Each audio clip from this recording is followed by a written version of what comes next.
खरं आहे ना. भुजबळ म्हणतात ते आता की गरिबी हटवचा कार्यक्रम नाही.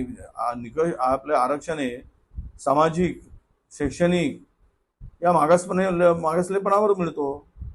त्यामुळं कोणाच्या गरिबी हटवसाठी नाही, तर उपेक्षित आणि दुर्लक्षित माणसाला बरोबरीनं आणण्यासाठी त्या आरक्षणाचा विचार असतो.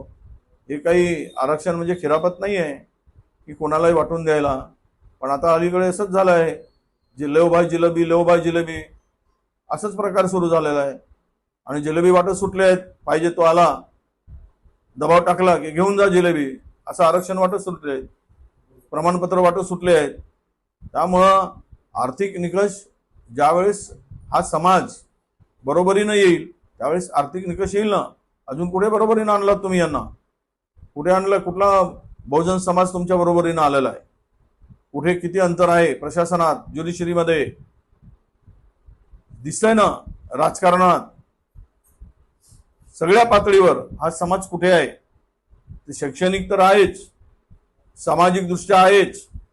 कुठे बरोबरीनं आणला? ते बरोबरीनं आणल्यानंतर अजित पवार म्हणतील ते खरं होईल.